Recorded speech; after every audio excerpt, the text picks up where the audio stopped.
கொஞ்சம் பெருங்காயம், கொஞ்சம் வெறும் தனி மிளகாத்தூள் கொஞ்சம் போதும், இவ்வளோதான் போடுறேன். போட்டு கல் உப்பு போட்டுடலாம்.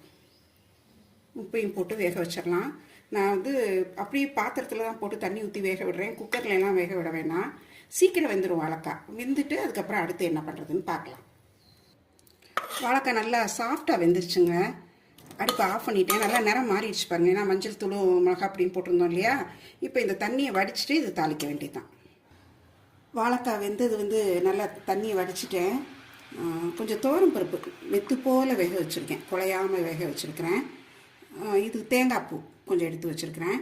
இப்போ பேனில் வந்து அடுப்பத்தை வச்சு கொஞ்சம் எண்ணெய் ஊற்றிருக்கிறேன். கடுகு பருப்பு போட்டுடலாம். வேறு எதுவும் கிடையாது, ரொம்ப சிம்பிள் மேக்கிங் தான் இது வந்து. ஆனால் நல்லா டேஸ்ட்